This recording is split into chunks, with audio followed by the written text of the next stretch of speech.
All right, gang, we're going to get started here. First of all, I looked at the schedule this morning, and there's a lot of really, really cool things going on all morning long. So the group here is very appreciative and humbled that you guys wanted to come and spend the morning with us. So thank you all for coming. Also, I'm very impressed that nobody sat on the fringes in such a big room. It's really cool to see you guys all packed in. When you see us do this, it's because we can't see the clock. So we'll have to get up and check the time now and then. We're not being weird. We're just trying to honor your time. Well, we are weird, though. So I'll introduce myself. I'll introduce a little bit behind why we're doing what we're doing. And then I'll have our group of panelists introduce who they are and what they do. And then we'll jump right into things. So my name is Bernie Holliday. I am the Director of Mental Strength for the Pittsburgh Pirates. So basically in charge of all things head and heart for the Pittsburgh Pirates organization. It's my 10th season just completed, starting my 11th season now. Prior to that, I was at West Point for 6 years, doing sports psychology consulting with the cadet athletes. And when I was at West Point, I had a planner. And the cadets would come in and they'd write their name in a time slot. 1 to 150, John. 2 to 250, Elizabeth. 3 to 350, Jen. And that's how 6 years worked at West Point. And when I got to Pittsburgh, and I realized in most places I didn't have an office. I didn't have a schedule. Athletes didn't schedule anything. And it looked nothing like West Point. And I was in this whole new wild west of sports psychology consulting and didn't really know what to do and how to do it. So as I was working through that for a couple years, and I met Zach, and Zach jumped in with the Diamondbacks, I said, hey, is it like that for you? And he goes, yeah, it's a lot different than what I'm used to. So we want to get together and pull together some great panelists to be able to talk about what does sports psychology consulting look like with boots on the ground, on the field, on the court, at practices, at matches, on the bus, in the hotels, in the lobbies. And how is that different than the traditional model where they come to you in your office and you sit down for 50 minutes and you talk? And hopefully through several prompts, you'll be able to see a lot of different ideas, some examples, and then some takeaways. So that's me. Hi, so I'm Nicole Detling, and I am the owner of HeadStrong Consulting and Director of Mental Performance within my company, HeadStrong Consulting. And through that company, I've worked with a number of different athletes. I've had some really great opportunities, been to a couple of different Olympic Games. The NGBs that I currently work with are USA Nordic Sports and US Ski and Snowboard, primarily just with the snowboard team, though, at this point in time. And I work with a Paralympic archery team. And then a number of different athletes at youth through elite levels. And the major league contract that I have is with an MLS team and an NWSL, so Real Salt Lake and Utah Royals. Unfortunately, Real Salt Lake just lost last night to Seattle. But we made it to the second round of the playoffs, so that's great. So a lot of my experiences are going to be talking to you from a number of different perspectives. So it's not just one team, but multiple teams and multiple work sites and opportunities that I've had with a number of different levels of teams, but then also there's just different things that happen within different organizations and different teams. Sidelines of a football game is very different than within a soccer situation, and so I'll be talking through some of those different scenarios that I've had. Okay, my name's Alex Hodgins, and I'm the Canadian anomaly up here. I still don't know how I got invited up, but so I have a few hats. I'm technically with the Canadian Sport Institute Pacific out of Vancouver. My full-time role for 7 years has been with the Canadian Women's National Soccer Team. And then in the last 2 months, I've been brought on by the Vancouver Canucks and the Vancouver Whitecaps, so juggling a lot right now. Most of what I'm going to share today is based on the Women's National Team experience, some of the Olympic experience we had, and then a few World Cups as well. There's a lot to share there. Hi folks, Zach Brandon. I'm the middle skills coordinator for the Arizona Diamondbacks. So unlike Bernie, who's now been with the Pirates for how many years, did you say? 10 years, yeah. So this was my first year with them, so kind of at a very different point. Our department was brand new, so my role is to kind of oversee the development and implementation of our mental skills program and oversee a staff of 2 others and make sure that we provide the best, most comprehensive program that we can for our players. So I spend part of my time with our major league team, but I also travel around to all of our affiliates as well. So I'll kind of try to differentiate which experiences I'm discussing. Those are 2 very different beasts, major league and minor league, so I'll try to differentiate those. But I'll mainly speak to those experiences. And then prior to that, I spent 2.5 years working at IMG Academy, and yeah, so I'll share a little bit of that too. All right, so our first prompt really gets at what prepared us to do what we do. So when we're working in the trenches, we're on the field, we're on the court with the coaches, we're engaged in their world. What were some of the developmental experiences that we went through that we look back on and realized helped prepare us to have more success in those environments? So for me to jump in to start, as I look back on my upbringing in this field, probably coaching was the most important thing that I did other than my sports psychology training to get me ready for really working in the trenches with athletes and coaches. I mean, the coaching that I did, it provided empathy for other coaches to understand the challenges they have in getting athletes to make changes. I understood better how to speak coach language and not speak so academic. I realized how change is so hard, struggling with the athletes I had in terms of connecting with relationships and getting them to be able to make the changes they wanted. But ultimately, I think it's the ability to navigate an athletic space, to understand how to work a locker room, how to work a field, how to work a practice setting, all happened because of the coaching. Probably the second thing for me was, and I'm doing this more now on the fly after the fact because I didn't have it when I was younger, is my motor learning background. I came in with zero motor learning, but it's been huge for me in terms of being at practices, helping to architect a practice, helping to understand what coaches are trying to do with their drills at practice. The motor learning and skill acquisition piece has become a major piece of what I do, and it's a part that I'm building into my own work right now. So for me, I would say on the other end of that coach spectrum is the athlete, right? So I was a 3-sport athlete in college and went on a little bit after college and participated in sports. And so just having that athletic background was incredibly helpful to understand. I already had a very good understanding of the athletic world and the needs of the athletes and things that they would go through from having been an athlete myself. But then I would say motor learning for me was also probably the key, and that was a big part of my graduate program was motor learning and understanding motor learning, motor behavior, how skills are learned, how skills change, really helped give me a perspective of being able to be a practice, to watch what was happening and to see inefficiencies of movement. And then know the mental piece of how could that potentially be impacting this person's movement in this moment. And so it wasn't just about the emotions or what was happening mentally, but how that was impacting them physically, which made a really big difference in my being able to consult and recognize what was happening and how to make changes in those moments. And then the third piece for me, I would say, is my mentorship. So I got really lucky with the mentors and the people that I was able to study under, some of the legends in the field. So I got my master's with Greg Shelley and my PhD with Keith Henshin. And I had people like Rich Gordon and Ken Ravizza who were just kind of guiding me and teaching me along the way. And so I learned so much from them about how to do this work. And I was able to observe them doing the work quite a bit and have opportunities to have conversations about that. And I learned a ton from those experiences. So I'd echo what Nicole's saying. I think mine had a lot to do with my own athletic background. I wasn't particularly good, but I had an arrogance, I guess, when I was young. And I always think, like, how do I work with 16-year-old Alex? Because I would have hated it. So that's guided a lot of my approach, especially when you're working with emotional teenagers.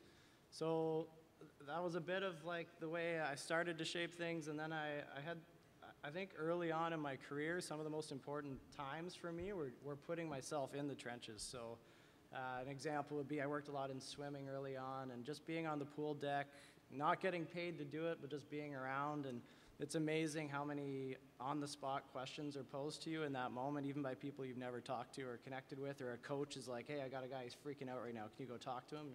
So a lot of those, just you learn really quickly that you have to be ready for those moments, and I found that to be really valuable, just to put myself in those scenarios and make mistakes and then learn.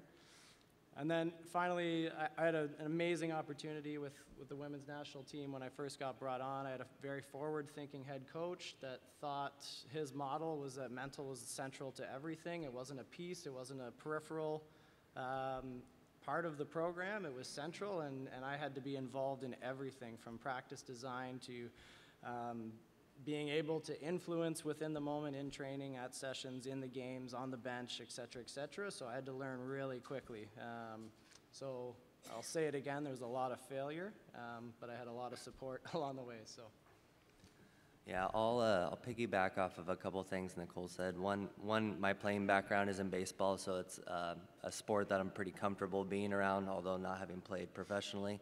And then the other side of it, like one thing that's always really resonated with me is that no one, I think, gets to where they're at alone. There's a lot of people that have mentored you, that have helped shape you and get you to where you're at. So my master's degree is in kinesiology, so as perspective, I'm not trained in counseling or from that background. So I went to Fullerton and had a chance to be mentored by just phenomenal people, and that was the reason why I went there, was I thought there was phenomenal people, and thankfully there were, and people like Jen Schumacher, who's here today. It's like fun seeing her, and she had a huge impact on me. Tracy Statler, Ken Revisa. So a lot of my early experiences were watching how they kind of navigated around teams and how they worked in the trenches. And like one of the characteristics I've always appreciated the most in quality practitioners is people who have kind of that authentic curiosity, who can ask really good questions. And I think that's, for me personally, a big part of working in trenches. Is it's a place where I don't oftentimes find myself going to having answers or having a quick, like, you know, there's maybe times and situations to have that, but I rely a lot on questions, and a lot of the people that I think have helped shape me are really good at asking great questions. And so my experiences at Fullerton kind of shaped a lot of the work that I do now and how I do it. And then at IMG, it was a really big transition, because IMG, the model at the time when I started was very kind of group oriented. We did a lot of like group workshops, presentations. So there was a long time, even going into this role, where I could speak in front of 2,000 people and I'd be totally cool with it. Like, I was excited, I was jazzed about that. One-on-one with an athlete, which is what really the trenches oftentimes entail, like, not that comfortable, to be fully transparent. So this whole year has been a really interesting, I think, learning opportunity for me, and as we'll kind of share through some mistakes and failures, there's been some lessons learned, but I would say those experiences, learning how to kind of be embedded within a team and a sport, that's something that IMG really taught me very well. So those are the experiences that I would say I draw upon. We also thought it'd be interesting to be able to talk about what some of the unique challenges are, what some of the considerations are when you're working in the trenches, when you're in their environment, on their turf, so to speak. So, Nicole, you want to start us off with this one? Sure. So some of my experiences are being a female and the only female in an all-male locker room. So with the Major League Soccer team that I work with, there are 3 females. So it's myself, and we have a massage therapist, and we have our dietitian, who just started with us this year. And part of the differences for me, things that I just wasn't prepared for and ready for, is the way Major League Soccer works is during games, there's only a certain number of people who can be on the sidelines. And so I am not on the sidelines during those games. And there's really little I can do during a soccer game anyway. They couldn't hear me if I was trying to help in any way, shape, or form, right? I mean, it would just be kind of working with the coaches. But so a lot of times I'll be in the locker room with them pregame and in the locker room with them at halftime. And as one of the panelists yesterday, CC Kraft, was talking about, you know, being a female, and you're standing there talking to a male athlete who just doesn't recognize you're a female or doesn't think about it, and they just start getting undressed. And so I'm in this situation so many different times where I'm in the locker room, I'm talking with another athlete or kind of just checking in, seeing how people are doing, and I turn around and there's a naked male body. Okay, that's a little bit of a unique challenge. The thing that I learned about that, though, was if I made a big deal out of it, it was a big deal. If I just turned around and walked away, it wasn't a problem. So I strategically work on putting myself in situations where that doesn't happen, but it happens a lot. And the unfortunate part of the locker room situation there as well is there's no door on their locker room, and their locker room faces the area where I often will meet athletes. And so they're used to it. It's not a big deal for them, and so it had to become not a big deal for me. Now, not to say that this happens a lot, but it is something that was a unique challenge that I wasn't necessarily prepared for when I started working with the team. But again, I would just say a lot of the lessons learned, I mean, that's just one example, but a lot of the lessons that I've learned with some of these unique challenges are, if I make a big deal out of it, it's a big deal. But I'm in their world. They're not in my world. I'm in their world. I am a guest in their world. And so for me to continue to be a guest in their world, I have to allow myself to be okay with the things that happen in their world. And so it can take a little bit of adjustment on my part, or it can take a little bit of an understanding for me, and sometimes in different situations I've had to take a step back and kind of regroup myself and say, okay, what's happening here in this moment? What's the best way to respond to this before I reinsert myself into those situations? But I think those are some of the unique challenges that I've faced with professional athletes, professional male athletes, being a female, and one of the only females that's there. When it comes to my experience, when you're working in their environment, you're subject to their resources. So what they have, you have to work with. And in Pittsburgh at PNC Park, I don't have an office. So I need to figure out other ways to sit with athletes, other ways to connect with athletes that doesn't require them coming to my office and sitting in there. And Zach will tell you too, at the minor league level, there are some brutal facilities where you've got 5 or 6 coaches in one tiny office made for one person, and that's their collective office. And a tiny clubhouse that barely jams in 25 guys, and most of the time they want to be out of there because it stinks, so they'd rather be outside anyway. So how do you find ways to navigate that space? And that's one of the challenges that I've come to figure out. I had the opportunity to learn from Karen Rivich, who does a lot of the resilience work with the Army and at UPenn. And I went through a 3-week training with Karen back in 2010. And on Monday, she had 300 NCOs and officers in the room, and she's teaching resilience. About halfway through Monday, she made this silly put her foot in her mouth moment that got a big laugh, and the soldiers corrected her, and they bonded. And I thought it was really cool. And then fast forward to the following Monday, whole group of new people, 200 new NCOs and officers in the room. About halfway through Monday, Karen Rivich puts her foot in her mouth, says the same thing, feels embarrassed, they correct her, they laugh, big connection. I'm like, what's going on here? This is kind of cool. So afterwards, we debriefed with their staff, and I said, Karen, what was that thing that you just did? Where I saw it last Monday, I saw it this Monday. What is that? And she goes, oh, I call that planned spontaneity.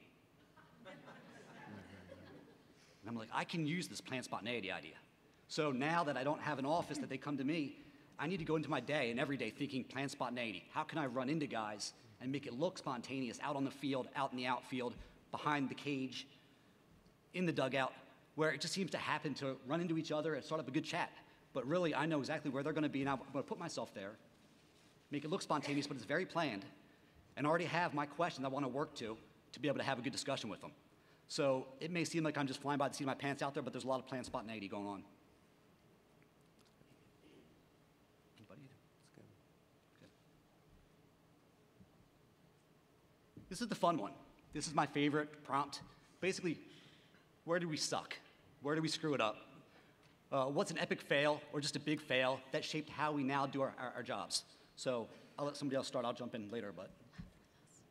Yeah, I'll start. How much time do we have for this? I got several I could use. So I started in December of last year, and December is a pretty quiet month. January is when things start picking up and our season kind of people start filtering into Arizona. So it was mid-January, right, a month after starting, and I'm kind of hovering around the training room at our spring training complex, and in walks in one of our higher profile major league players, who I have not met yet, but this was like, I see him and I'm like, okay, I know who this is. And he comes up to me and he says that, Zach, hey, I heard basically he's like, are you the mental guy? And I'm like, that's me, that's what I go by. We walk down this hallway, and he had asked to meet or whatever. He's like, I kind of heard what you do, and so somebody had referred him, unbeknownst to me, to come see me. And so we kind of walk down the hallway, we're talking and everything, and I found myself where I'm a month in to this new job, this new role, this new environment, and I was like, I need to show, I can't fumble. Like, that was kind of like my perception. I was like, I need to have all the answers. I need to know exactly what to say right here. I need to sound really good and make it stick, all those things. And we started talking, we started having the conversation. I don't even remember the full context of what the topic was, but I just remember in retrospect and thinking about it, I spent way more time talking than he did.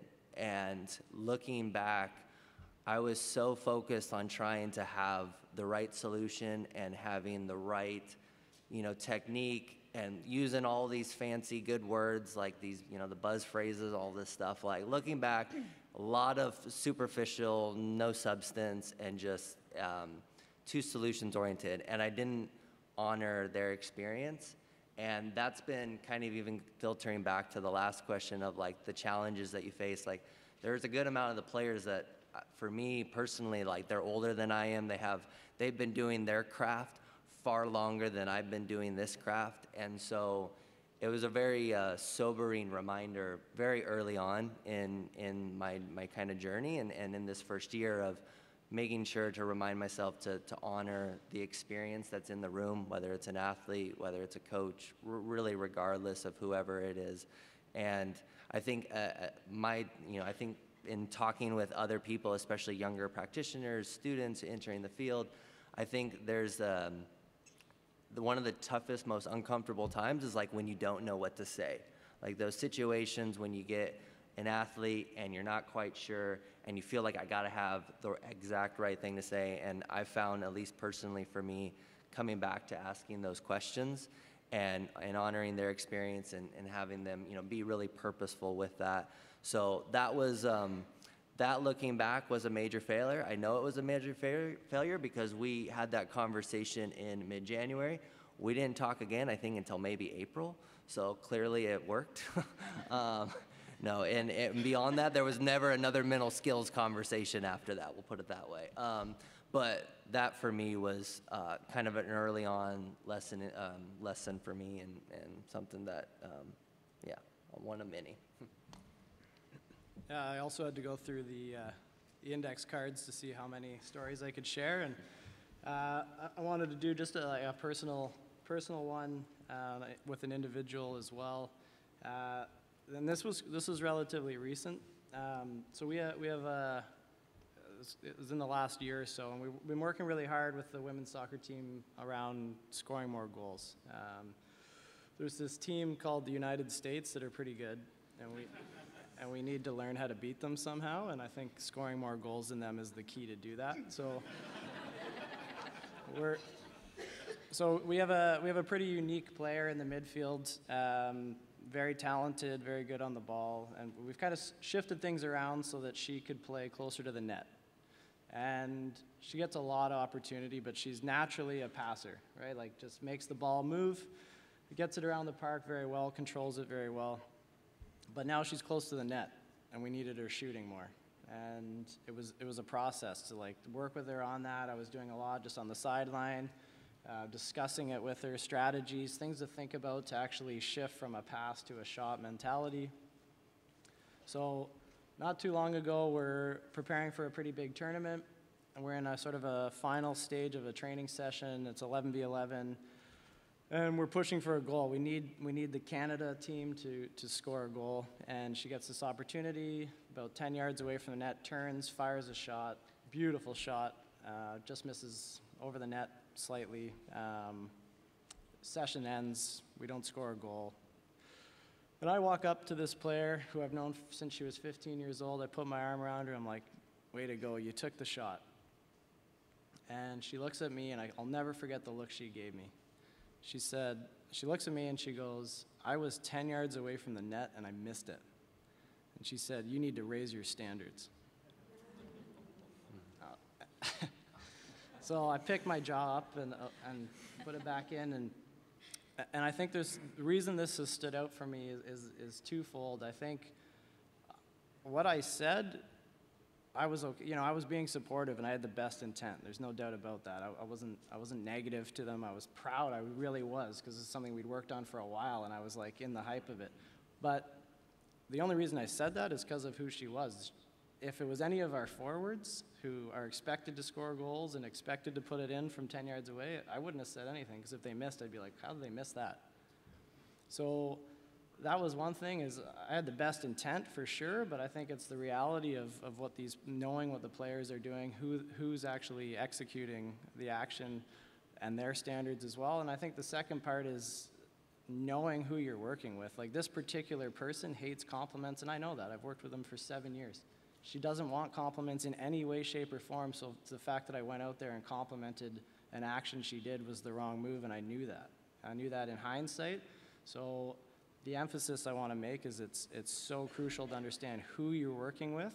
Sometimes that takes a long time to develop, and probably through asking good questions and listening is how to do that. But I think that was a huge learning for me, is just I took an approach I wasn't necessarily disappointed with, but it was the wrong person to do that with in the wrong context. So great learning for me, and yeah, hope you guys can take something from that.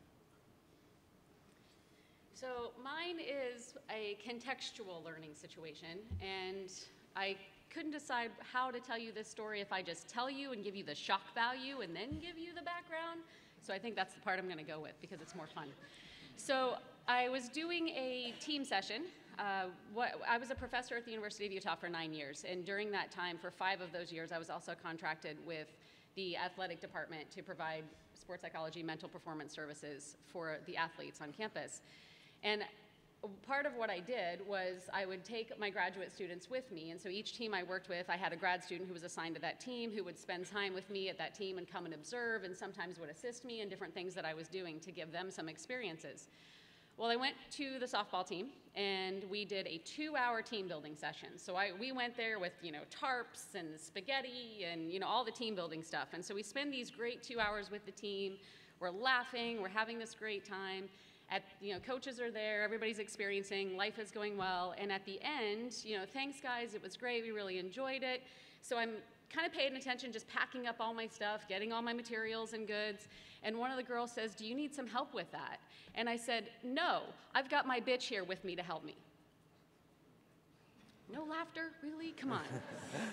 Come on. And actually, my bitch is here, too. So contextually, what happened was this was during the time of Breaking Bad, and we as a group were all calling each other bitch. That was just our thing. That's what we did. It was fun. It was playful. It was just our thing that we did. And what I didn't recognize in that moment, what didn't click for me, was that, hold on a second, not everybody knows that's a Breaking Bad reference, right? And so what ended up happening was I said that, and a couple of the girls on the team kind of chuckled, and I'm just still I'm not even really paying attention. I'm just still packing my stuff, and then I just hear nothing but silence. It gets really silent, and you can feel tension. And I look over, and the coach is literally doing this. And so I look at her, and I lock eyes, and she just went. And I thought, it took me a moment, it legitimately took me a moment to say, what just happened? What did I say? What happened? And then it hit me, I thought, oh my gosh, I just called my grad student a bitch. Oh boy, yeah, that's not good. So I take a moment there, and I think, what do I do in this moment? And I thought, okay, she had then kind of turned, and you could tell she was still in this weird mental space, but she was starting to move forward with the team. So I just kind of motioned him and let's pack up and get out of here. And so later on, I connected with her later, I apologized, I explained the context, told her that was no excuse for me using that word in that situation, but yet that's where it had come from. It wasn't a derogatory thing, it was kind of our, hey dude kind of thing, And so what I learned from that was really understanding the context that you're in, and so language that you might have with some teams or some people doesn't necessarily fit in every situation. And so just really kind of checking yourself at the door and understanding where are you going, what are you doing here, what's the context of this team, what's appropriate, inappropriate for things like that. Because there are other teams maybe that had I been in that situation with, if I had done that with the football team that I was working with, they would have just thought it was normal, right? No big deal, okay, cool, right? So really understanding where you are and who you're with and what's okay was a really big lesson for me in that scenario. And fortunately, I have not made that mistake since. Your turn, bitch. This one happened about 2 years ago, so 8 years in with the Pirates, and I'm still making mistakes, still trying to figure this thing out. But it's changed the way I've approached the last 2 years, so I thought I'd share it with you guys. A guy named Bobby Scales, who was our outfield coordinator, great dude. He was doing an outfield drill, bright blue sky, big sun right above them, hailing winds just blowing hard, flags flapping all around, and he's got 8 of these really tiny gloves lined up for his 8 outfielders. So they're going to go do this fielding drill with these tiny gloves, which gets you to have to force to get your body to the ball because the glove's not going to do the work for you. So they all grab the gloves, they go out there, and it's a shit show, as it should be. And I'm watching it, and I'm fascinated by it, and I'm checking them all out, and I'm listening to Bobby, and then afterwards he pulls everybody in, and we all huddle up, and we're tight on the field out there, and he goes, "So Bernie, what do you got?" And I heard my internal voice say, "Oh shit." And I felt my face get bright red instantaneous. I felt my hands go ice cold instantaneous. And I go, "Bobby, I got nothing." And then he goes to the other assistant coaches. "Hey, Jones, what do you got? Hey, Miggy, what do you got?" And they all kind of debrief what they saw in the drill. Meanwhile, like, I'm scrambling, thinking, okay, I got to come up with something. What if he comes back to me? I hope he comes back to me. I hope I get a mulligan here, but at least have something. So Bobby's a really good coach. I think he recognized where I was at. He saw that flush in my face, and he gave me another chance. So he came back at the end of talking to the other coach and said, "Bernie, any final thoughts?"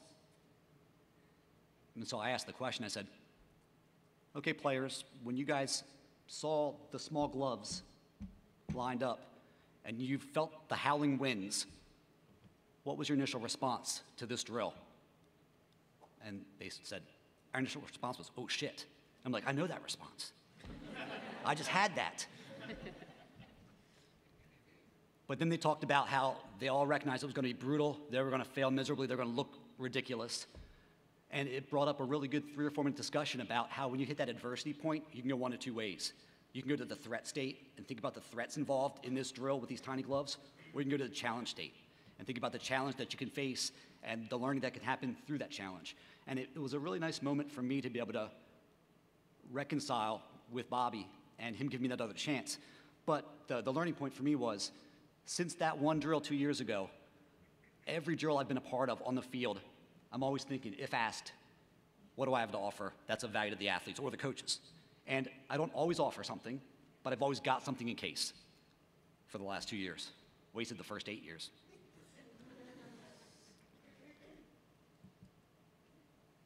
All right, this one focuses a lot more on what is our role when we're actually at practice, when we're preparing for practice, when we're actually at training sessions.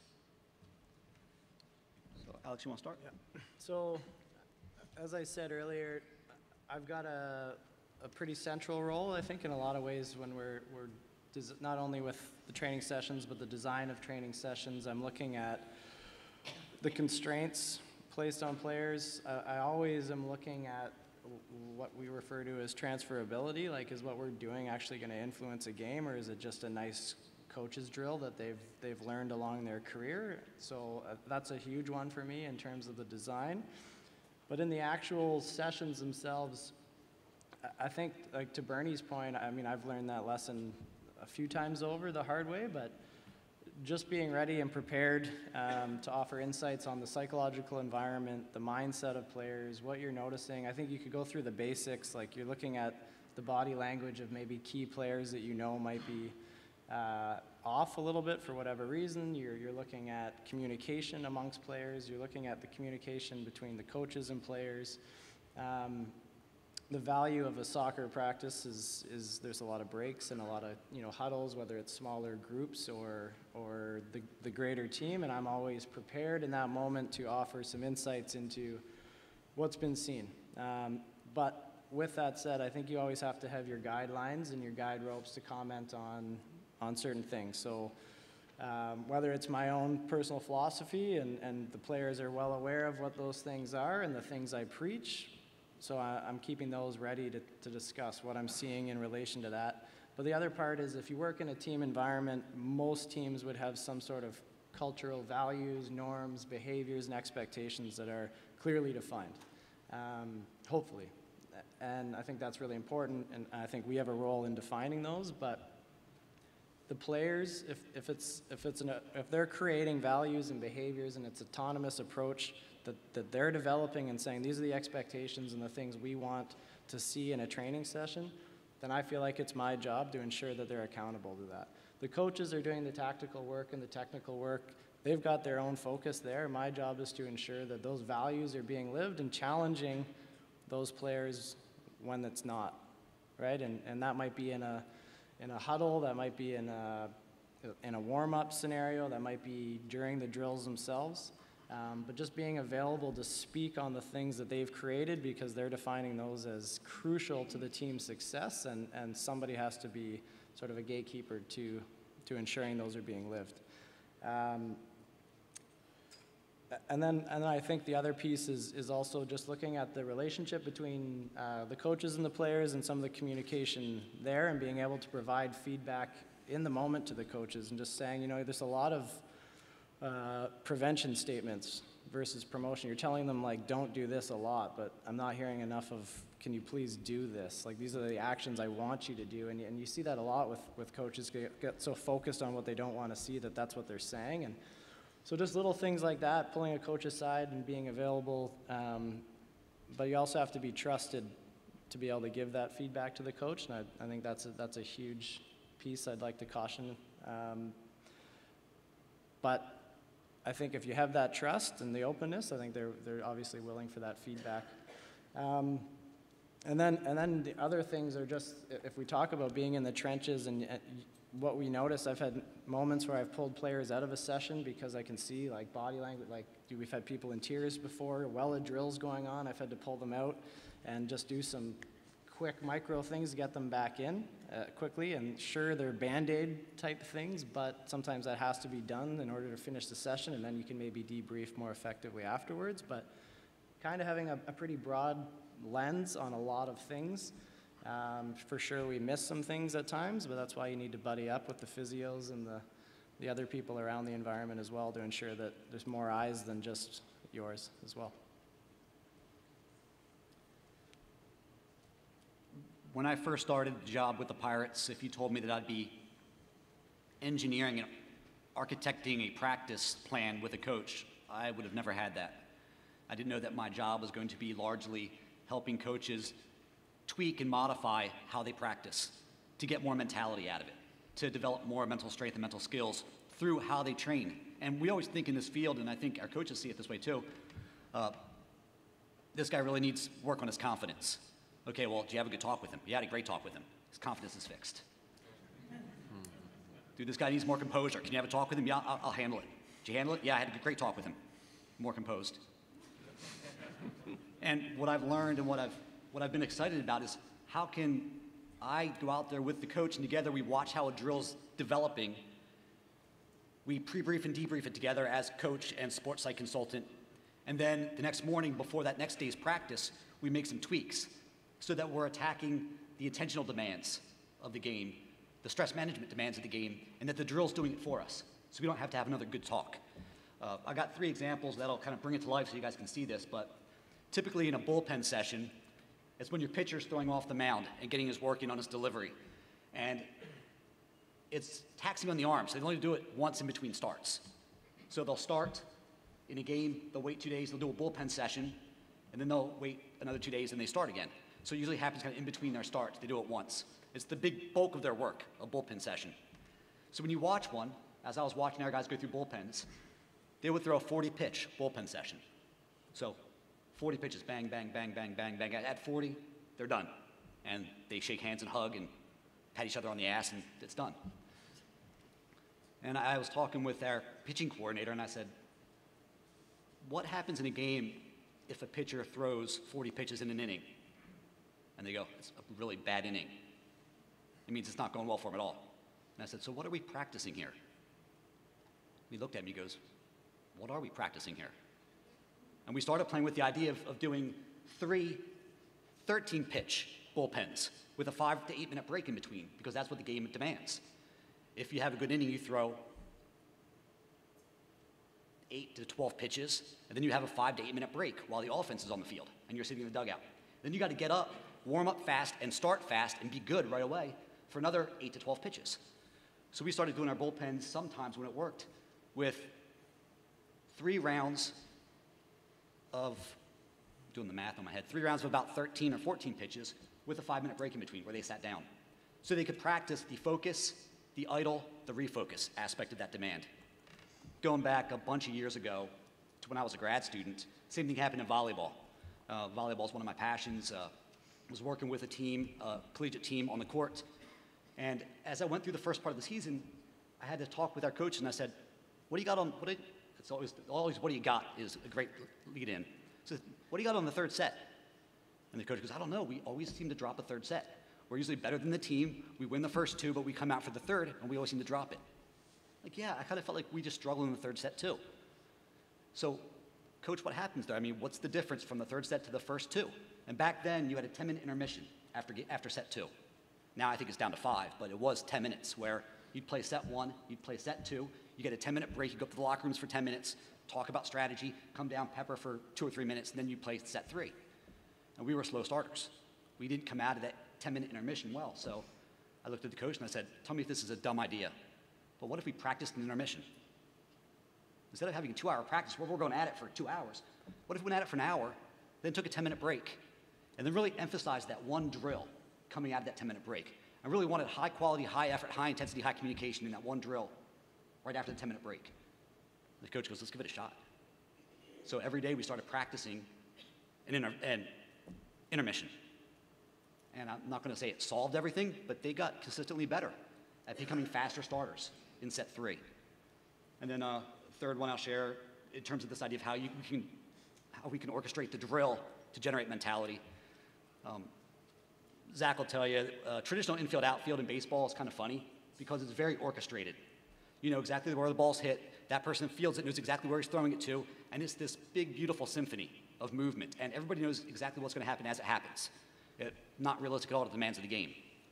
So in contrast to that, there's something called 27 outs that we do, and I think it's probably a pretty common thing in baseball as well, where in 27 outs, coach calls out a scenario, no one knows what that scenario is until it's called out.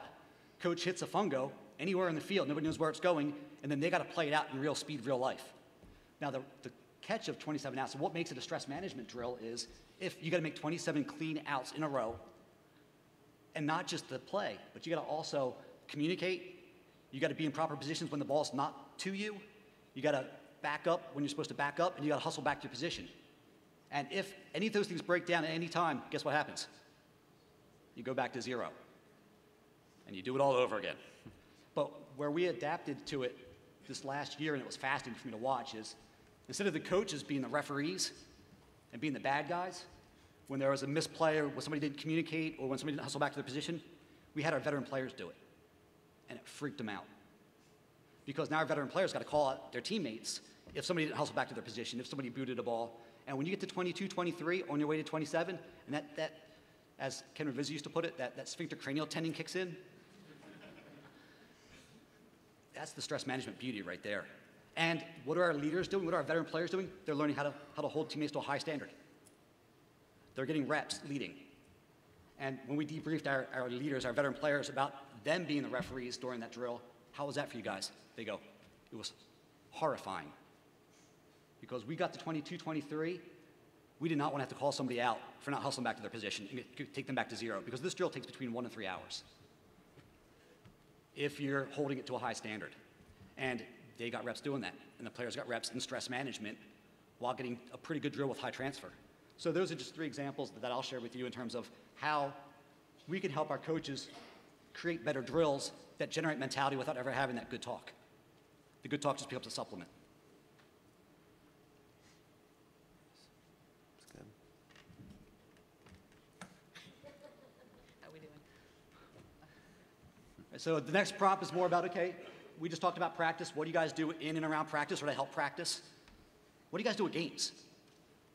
Whether you're in the dugout, whether you're on the sidelines, what's your role during games? What's your philosophy during games? What's your approach during games?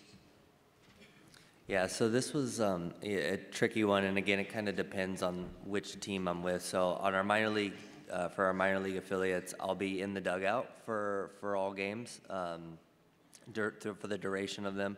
For the major league, I'm in the clubhouse. Again, similar to soccer, they only allow so many people in the dugout, so I'll be in the clubhouse. So for me, I'll go back to what Bernie described as something spontaneity. What was the first Planned spontaneity? Planned spontaneity.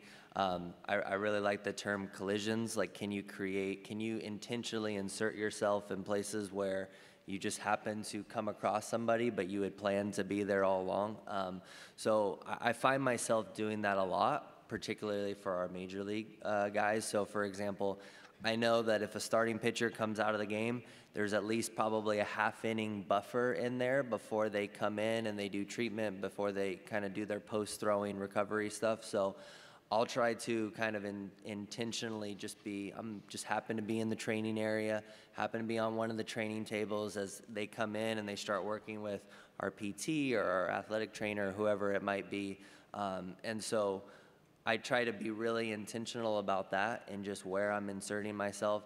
There are times in those situations where I don't say much. It's kind of just the presence, and we'll kind of see where the conversation goes. So major league, that's one side of it, is just kind of on the player's end, intentionally being around in certain places and setting yourself up for that.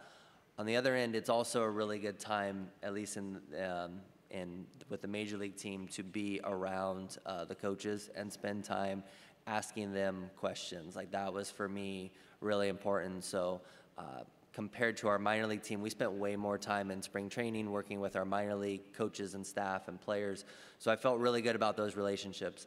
On the major league team, it was a little bit more reactive in a sense. And so part of it was that was a really valuable time for me, just to start asking them questions, start to better understand the game kind of within the game. You know, like, everybody can watch baseball on TV and you have a basic understanding of what goes on, but like, there's so much information out there. There's so many nitty-gritty details, and also, like a lot of people reference here, language is really crucial, and I thought that for me was the most valuable time to hear how coaches, what language they were using about the work that they were doing with players, so that way I could kind of, in a future conversation with a guy, be able to kind of drop that in and use that. So for games, that's one. I'll say just one quick anecdote from minor league, on the minor league level.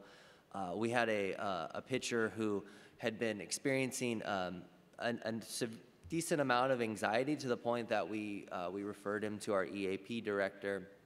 And in addition, though, we were also doing some basic, like, stress management, some different techniques in kind of complementing the work that he was doing with our EAP provider. And I came into town visiting an affiliate, and he basically kind of described to me that he had been struggling with this a lot, like, especially in games, felt like he was getting nauseous, felt like he was about to throw up. So one of the things he actually asked is, hey, can you actually sit near me during the game, like when I come in from each inning, and just kind of like, you know, help me kind of breathe or whatever. And so I was like, you know, sure, like, happy to do that. And so we kind of talked through it, and as the game kind of came upon and that whole situation started to unfold, I actually found myself, I really didn't have to say a whole lot. It was simply just kind of being physically present there was enough for him to kind of, he knew the skills, we had worked on them, he had developed them, and he was able to kind of do that on his own. But that's, I think, one thing that you hear people reference a lot of times, is sometimes just your physical presence somewhere is a reminder to players to utilize some of those skills that you're working with. And so I think in competition settings, at least for me, that's something I try to keep in mind, is if there's something that I've conversed with a player about, and in some way that my physical presence or something that I can do to kind of help remind them of that, I'll try to do so. So for me in games, that's, otherwise I don't really do a whole lot of, like, mental skills work during games. If that makes sense. I would say my approach is very similar to that, but I'm going to add a little bit more on that piece of it. I feel like my biggest job during games or competitions, regardless of which team it may be and what level it may be, is I might have 5 seconds, I might have 30 seconds, and my job in that moment is to tell that athlete whatever it is they need to hear. What do they need to hear in that moment? So sometimes I have more moments, sometimes I have more opportunities than others, sometimes I have more time than others. But I'm thinking, if I legitimately have 2 sentences, 3 sentences, time for that, how do I know I'm going to give that athlete what they need in that moment? And so taking this back, when I first started my private practice 21 years ago now, you know, I had maybe 3 athletes. It was pretty easy to remember what people needed. And then I had 10, and then I had 50, and then I had 100. And about a year ago this time, I had about 800 athletes. that I was working with on various teams, organizations, whatever. Sometimes it was team sessions, a lot of individual sessions. There's no way I'm gonna remember what 800 athletes need and be able to provide that for them in that moment.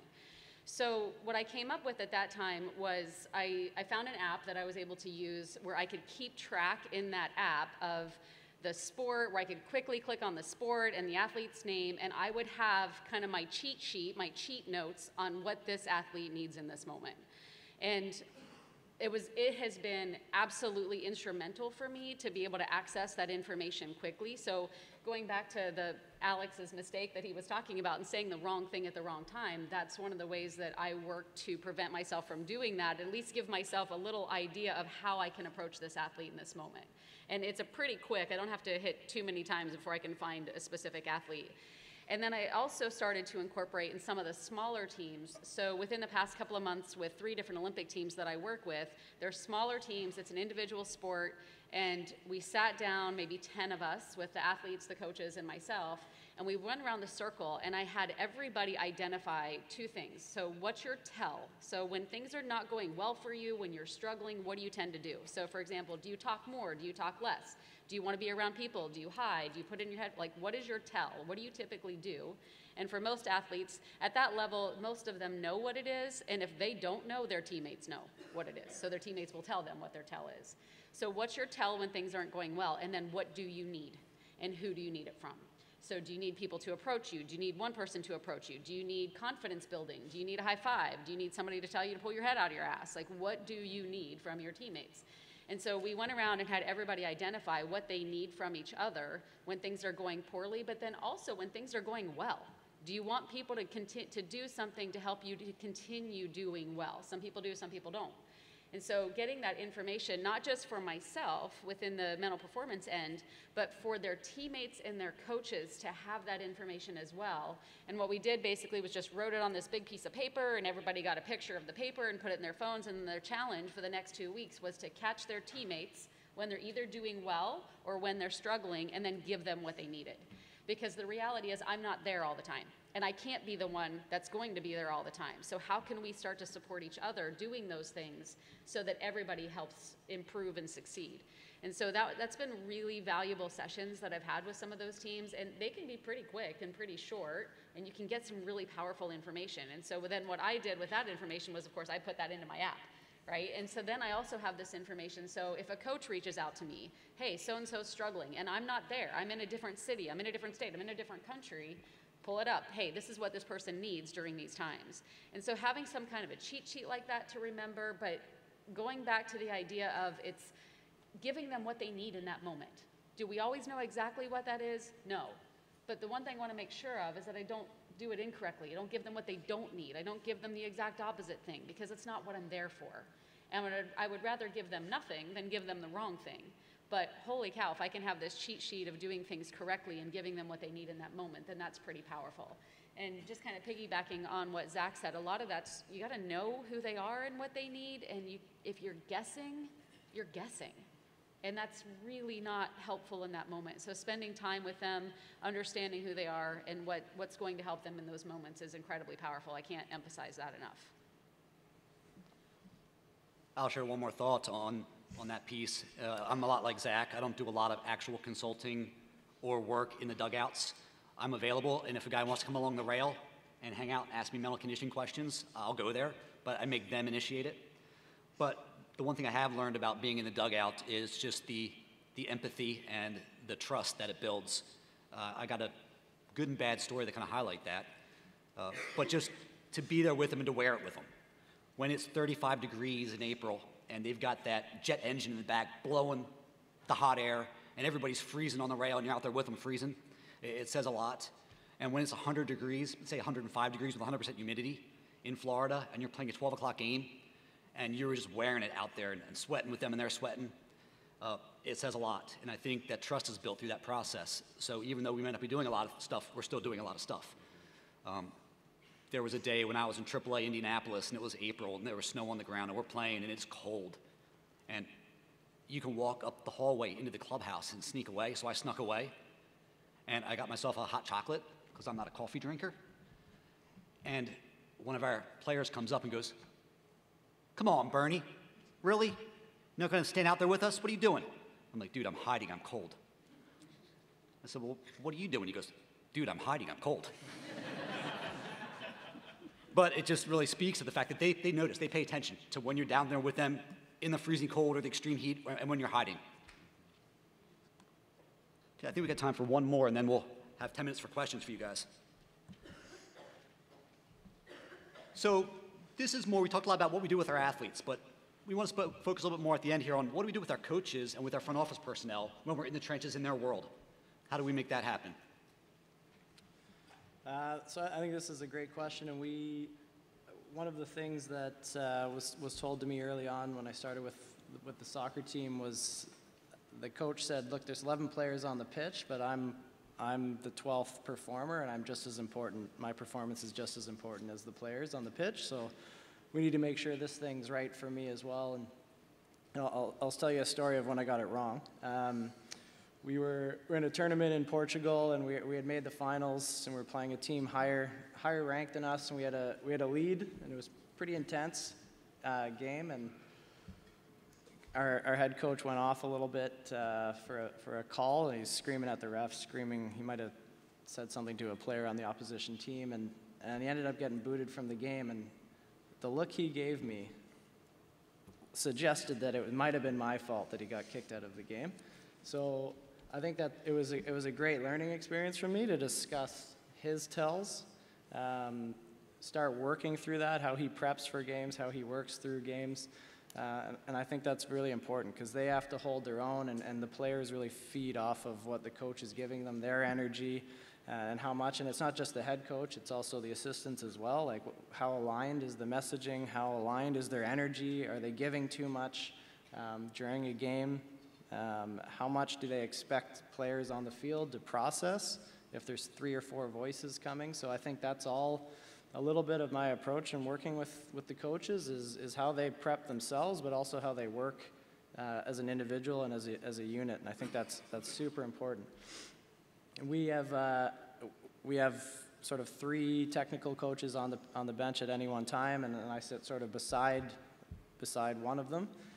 And I can recall one game, it was 70th minute, so it's 90 minutes in soccer match, and the 70th minute, we're still tied 0-0. We should be winning a game against a lower ranked team, so it's getting heated. Like, they're putting a lot of pressure on the players on the pitch, and there's the head coach saying something, and then we have our goalkeeper coach speaking to players on the field. It makes no sense, and then we've got an assistant coach screaming something else, and there's all of these voices going, and I just have to start pulling people back to sit down and just have an honest conversation with them to say, look, there's one voice that's needed, and it's probably the head coaches right now. So you guys need to check yourself a little bit and check your emotion a little bit. And the same goes for the players on the bench as well, just trying to reel them in a little bit. But I think that's one of it is kind of how the coaches approach and how they operate in a game, and understanding maybe their tells and their personal strategies to manage that. And the other piece is just in and around the pre-game, you see a lot. Again, my job's to see the psychological mindset of players, how they're preparing, what it's like, the feel, the pulse of the team. And sometimes I might just walk over to a coach, or he'll come to me and say, like, what are you seeing? What are you noticing? And I might have nothing. I might say, like, yeah, things look good. Energy's good. Energy's high. But sometimes I might say, look, remember, this is her first start ever in her career. This is a good team we're playing. It might be valuable just to offer her a few tips here and there, or just go up and put your arm around her and give her some words of encouragement. Just little things like that to influence how they can maybe shape a performance on an individual or a team level. So it's kind of how I operate with the coaches. When I was going through grad school, I heard this question, who's your client? And I didn't really understand what that meant. What do they mean when they ask I know who my client is, the athlete right in front of me, that's my client. But as I've gone through this process, I've realized that that's changed dramatically in the role that I'm in. My client, first and foremost, and this is going to sound weird, is culture. And my job is to, first and foremost, create a mentally tough culture within the Pirates organization. My second, more human client are the coaches. I actually see them as my clients first, with the athletes being my clients second. So we're in town 5 days a month, and then we're somewhere else for 25 days a month, and the coaches are there with the 25 athletes in the trenches doing the work. So my philosophy and our organization's philosophy is we got to make the coaches the best sports psychology coaches possible, because they're there every day and we're not. We're there 5 days and we're gone for a month before we get back. So the coaches are my clients. I'll share with you one thing I stumbled on that really helps. So when I'm out there at practice, when I'm with them, I'm really giving a lot of feedback. Feedback on how they're coaching, feedback on how they're reacting, feedback on their own mentality, feedback on their feedback. Did you get that one? Feedback on their feedback. Feedback on their feedback. And it's kind of fun how it started. They want to come into our mental conditioning sessions. And they said, can we sit in on your mental conditioning session? We want you to, of course. Come on, sit in on one condition. Our mental conditioning team does a thing called a one-up, one-down after everything we do. So if you're going to sit in, that's cool, but I want a one-up, one-down from you. Well, something you thought worked is something that you thought I could be better at. Coach is like, all right. So we go through a 30-minute chalk talk session on mental conditioning. Afterwards, I go, Coach, what do you got? Give me a one-up, one-down. And he gave me 3 ups, 0 downs. I'm like, dude, I need it down. Come on, what do you got? Dude, man, you were awesome. Loved it. You don't care about my development? You don't want to make me get better? What do you got? And finally, I forced a down out of him. And what was unique was, after about them attending 5 or 6 or 7 sessions, me asking for one up, one down on me, and showing that kind of vulnerability that, hey, I want to get better, and I want you to tell me where I can get better. I'm out there on the field. They've experienced this with me 5 or 6 times. I'm watching them in the cage, or I'm watching them do a bullpen, and it's eerie that after they finish a bullpen session with a player, he and I are walking back across the outfield together, and the coach goes, Bernie, you got a one up, one down for me? And that's how this process has really grown in our organization. And we've gotten much better at giving one up, one downs, but that's a large part of what I do with the coaches, is watch them go through their workday and give them one up, one downs after I've watched them work. We're at 9:16. We can go until about 9:25. We want to make sure that we have plenty of time to get ready for Karch. So we'll finish 9:25. That gives us 9 minutes for questions if you guys have anything for the panelists.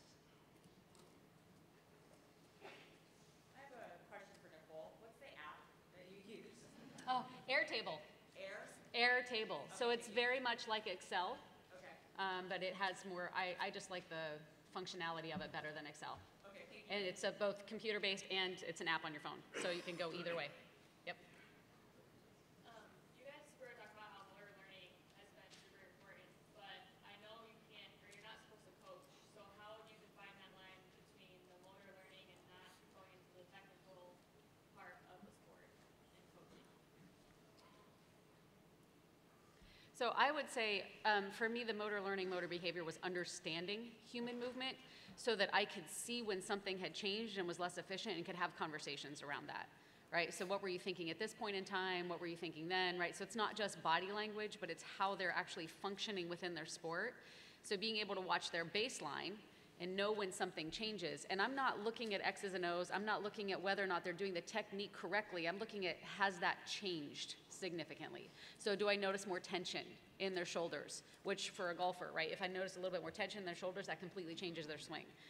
So different things like that that just help me kind of tune in that something different might be going on up here. So that's a time period I'm going to talk to that person about and see what was happening. Does that make sense? Yeah, thank you. And I see it being a matter of, we're not coaching, but we're coaching the coaches. So it's a lot of happening before and after practice where we're coaching the coaches on how they're coaching using motor learning principles. So a lot of that's on, I think the focus used to be on trying to create precise athletes. We want a precise delivery, we want a precise swing. But we've moved more toward, we want adaptable athletes who can adapt to the demands of the game. So helping our coaches coach our players to become more adaptable rather than more precise. There's a lot of those behind the scenes conversations rather than actual coaching on the field. And that's a good segue to my question. Oh, okay. Golf? Okay. Okay, case study. 2 golfers. David Duval was #1. In 2001, he had a lot of injuries and then lost his tour card in 2011. Next case study, Tiger Woods. Lot of injuries. He went almost to the bottom of his game, and recently he won the Masters. Give us a feel for, as a consultant, how you would approach these 2 athletes. The fail for David Duval and the victory for Tiger Woods as a consultant.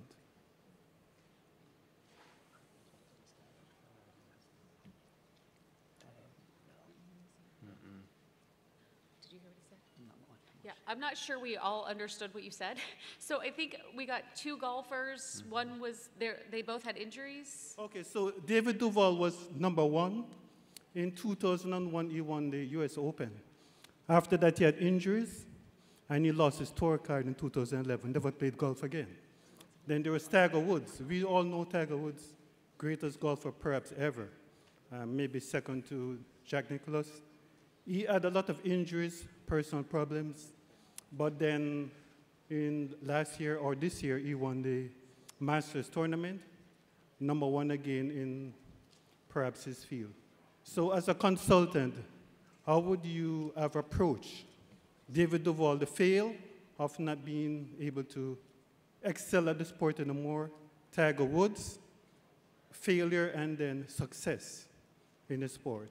As a consultant, how would you have approached as a consultant to bring both of these players back to the top of their game? Something in terms of, I won't speak to those two in particular, but more just in general about the failure piece and how you can overcome and triumph through failure, is we've really worked hard to frame failure as essential, as the essential ingredient in success. And baseball's funny because you want, as a coach, 90 to 100% success rate in practice. And you want a lot of success in games, and it doesn't allow that to happen. So for us, it's a lot of reframing what is failure, and that failure is a key ingredient to growth. Failure is a key ingredient to learning about yourself and ultimately to being the best version of yourself. So for us, it's a matter of how do you look at failure? What does failure mean? And can we really understand the value in failure? Buenos días. 3 more minutes. Quick question. This is a kind of selfish question, and I'm very inspired for the panel that is in front of me. So with the increase of objective data like launch angle, workload, all the different aspects in soccer, baseball, and other sports, do you guys have any examples of best practices on how we can incorporate that data to better support our coaches and players? Can you repeat the last part? You want it in Spanish or in English? So today's sport is big now with a lot of the science that we have using data analytics, cybermetrics. We're using about workload, catapult in soccer. Is there any examples that you guys have experienced in the past that we can all learn how you incorporated that data in order to support our coaches and players? So one that I'll say, like, and actually this is fitting because I stole this kind of from Eric Bean, who's about to go up to the mic, and I'm going to talk long enough so you don't get to ask a question. No, but Eric, I remember one of my first conversations starting on the field, he kind of used this phrase along the line of like, can you speak in color? Like, can you make things kind of stick for people through your words, and are even showing people how to make some things stick? So for me, there's, like, to your point, there's so much information out there. There's also the craze right now in baseball where you have a lot of sport coaches who are trying to learn more about biomechanics, motor learning, human movement, all those things. So one of the things I kind of always come back to is, like, from the athlete's perspective, all this information that you're sharing with them, how can we keep it simple and how can we kind of bring that to life? So one of the ways that I did that is I was observing a session in the cages with one of our hitting coaches. He was sharing a few different mechanical things with a particular player, and it kind of got to a point where I was like, you've just given him like 6 different cues right there. Like, that's like way too much. And I know that's kind of slightly different than the analytics, but I think kind of the same premise applies where, so he said that, and I said, okay, hand me your stopwatch. And so he hands me his stopwatch, and I said, okay, I want you to tell me all the things that you want him to do, like what you just told him again. And so he starts going, I hit start, and he starts talking. And it's like 15 seconds later, and I hit stop when he finishes, and I'm like, that took you 15 seconds to describe, and that ball is coming at the speed at which you blink. Like, this guy doesn't have time to have all that running through his head. Like, we need to boil that down to what's the most effective thing for that player. So for me, it's like, I like to utilize things like that are simple, kind of to Bernie's point, like helping coaches be better mental performance practitioners in a sense. And part of that is when it comes to the analytics, technology, all those things, like we're giving these players a lot of information. What's the boiling point where it's too much? And think of it from their angle. This is what's going to keep it simple and most effective for them. So I don't know if that answers your question, but I should have talked for 2 more minutes so Eric couldn't ask anything. But I think you succeeded because we are up against our time. Damn it, Bernie. Sorry, Eric. Bernie. But we'll be hanging out for a little bit. If you guys have questions, come up and see us.